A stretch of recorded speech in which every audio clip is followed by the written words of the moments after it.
Bonjour à tous et bienvenue sur la chaîne. Aujourd'hui, on plonge au cœur d'un événement diplomatique majeur qui fait bouger les lignes au Maghreb et au-delà. L'appel téléphonique entre Wang Yi, le ministre chinois des Affaires étrangères, et son homologue algérien Ahmed Attaf. Pékin vient de clarifier sa position sur le Sahara occidental, et ça n'est pas anodin. Dans un monde en pleine recomposition géopolitique, cet échange renforce l'axe sino-algérien, un partenariat historique tourné vers l'avenir. On va décortiquer tout ça, des racines de l'amitié aux projets concrets, en passant par les enjeux régionaux. Abonnez-vous, likez et activez la cloche pour ne rien rater. C'est parti pour une analyse complète. Commençons par le commencement. Les liens entre la Chine et l'Algérie ne datent pas d'hier, loin de là. Ils plongent leurs racines dans les années de lutte anticoloniale. Dès les années 1950, pendant la guerre de libération algérienne contre la France, Pékin fut l'un des premiers soutiens internationaux au gouvernement provisoire de la République algérienne, GPRA. La Chine offrit un appui politique décisif, mais aussi moral et matériel, armes, formation, aide logistique. C'était une solidarité entre peuples en quête d'indépendance, face à l'impérialisme occidental. Après l'indépendance de l'Algérie en 1962, ces relations se sont institutionnalisées rapidement. La Chine reconnut immédiatement le nouvel État, et les échanges diplomatiques s'intensifièrent. Aujourd'hui, cet appel entre Wang Yi et Ahmed Attaf s'inscrit dans cette continuité, mais avec une ambition accrue. Ce n'est pas qu'une conversation de routine, c'est un signal fort dans un contexte mondial bouillonnant. Pensez-y, tensions sino-américaines, guerre en Ukraine, instabilité au Sahel, crise énergétique. L'équilibre des puissances vacille, et de nouveaux acteurs comme la Chine cherchent à promouvoir un ordre multipolaire, plus équitable.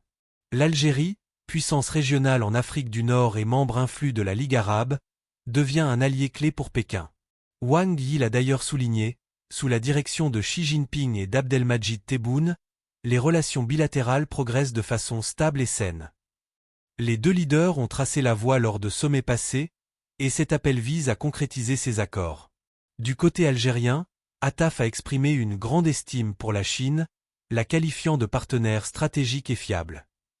Il a loué la posture de Pékin au Conseil de sécurité de l'ONU, défense de la souveraineté, non-ingérence, solution pacifique.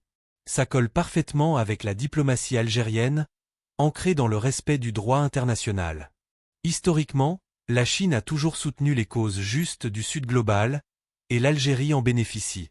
Rappelez-vous, pendant la guerre froide, Alger était un hub pour les mouvements de libération africains, et Pékin y voyait un modèle anti-impérialiste. Ce partenariat a évolué. Des soutiens politiques initiaux, on est passé à une coopération économique massive.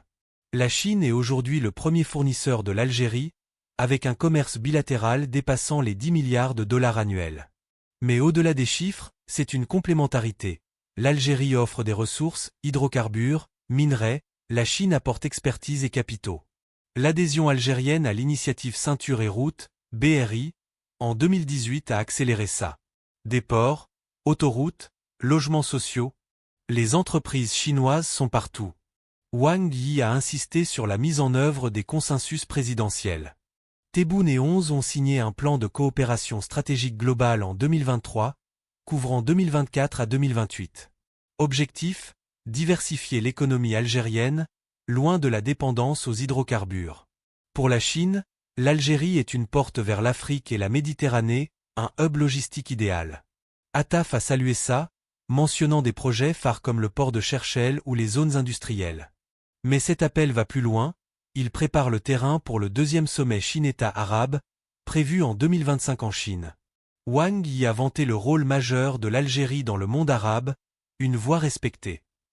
Pékin veut institutionnaliser ses liens avec les Arabes, via dialogue et win-win, loin des logiques dominantes occidentales. L'Algérie, avec son poids à l'EA et à la Ligue arabe, est un facilitateur idéal. Passons maintenant au cœur sensible de l'appel, la question du Sahara occidental. C'est là que Pékin a clarifié sa position, et ça mérite qu'on s'y attarde. Ahmed Attaf a réaffirmé sans ambiguïté la ligne algérienne constante. Soutien au droit du peuple sahraoui à l'autodétermination, en ligne avec les résolutions de l'ONU et les principes de l'acte constitutif de l'Union africaine. L'Algérie voit le Polisario comme le représentant légitime, et milite pour un référendum libre sous égide onusienne. C'est une position historique, liée à son propre passé anticolonial. En réponse, Wang Yi a été clair, la position chinoise reste inchangée. Solution politique uniquement, dans le cadre des Nations Unies. Les résolutions du Conseil de sécurité sont la base essentielle, et le dialogue entre parties, Maroc, Polisario, Algérie, Mauritanie, est la seule voie viable. Pas d'ingérence extérieure, pas de reconnaissance unilatérale comme celle des États-Unis en 2020 sous Trump. Pékin rejette les faits accomplis et prône un compromis, juste et mutuellement acceptable. C'est la diplomatie chinoise classique, consensus, non-confrontation, respect de la souveraineté. Pourquoi cette clarification maintenant? Contexte tendu, le Maroc pousse son plan d'autonomie, soutenu par plusieurs pays, France, Espagne récemment. L'Algérie, elle, boycotte les initiatives sans référendum. La Chine, membre permanent du CSNU, a souvent abstenu ou vetoé des résolutions trop partiales. Ici, elle aligne sur l'Algérie sans froisser Rabat, avec qui elle commerce aussi. Équilibre subtil, Pékin veut stabilité en Afrique du Nord pour ses investissements BRI. Les deux ministres ont élargi à d'autres dossiers régionaux. Sahel, instabilité, terrorisme, besoin de solutions africaines, sans ingérence. Moyen-Orient, convergence sur la Palestine, où Chine et Algérie défendent une solution à deux États. Wang Yi a salué le rôle constructif de l'Algérie en médiation, Libye, Mali. Attaf a loué la position objective de Pékin à l'ONU. Cette convergence n'est pas rhétorique. Elle reflète une vision partagée, multipolarité, rejet de l'unilatéralisme, coup d'État, sanctions. Les deux pays soutiennent le multilatéralisme via ONU, EA, Forum de coopération Chine-Afrique, FOCAC. Économiquement, ça se traduit, Chine investit en Algérie pour sécuriser ses routes vers l'Afrique subsaharienne. Attaf a poussé pour élargir la coopération. Transition énergétique, solaire, où Chine excelle, sécurité alimentaire, numérisation. Wang Yi a promis plus d'investissements, transfert tech, formation. Objectif, autonomie algérienne, valeur ajoutée locale. Sur le sommet Chine-Arabe, Attaf assure participation active de l'Algérie pour en faire un succès. C'est une plateforme pour contrer influence occidentale, promouvoir win-win.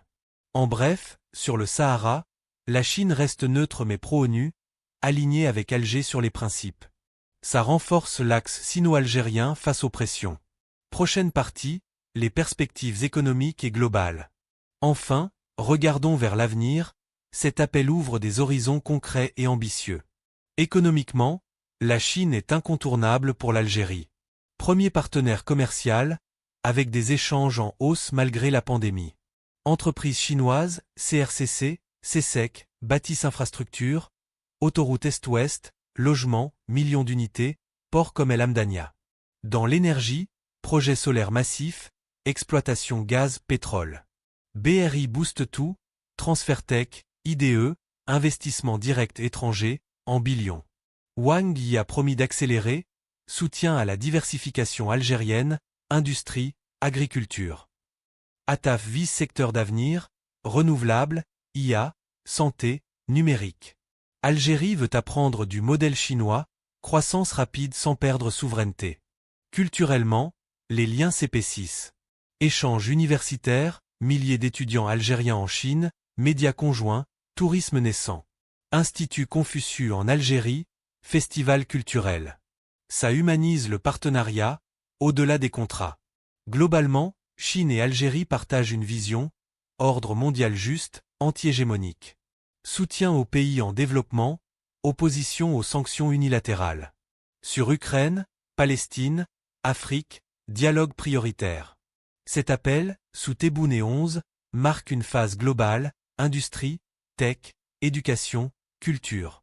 Algérie, modernisation, diplomatie équilibrée. Chine, présence responsable en Afrique arabe. Conclusion, un modèle sud-sud égalitaire, prometteur en énergie propre, IA, agriculture durable. Cet échange illustre une amitié renforcée, pilier d'un monde multipolaire. Merci d'avoir regardé. Commentez vos avis, partagez, et à bientôt pour plus d'analyses géopolitiques.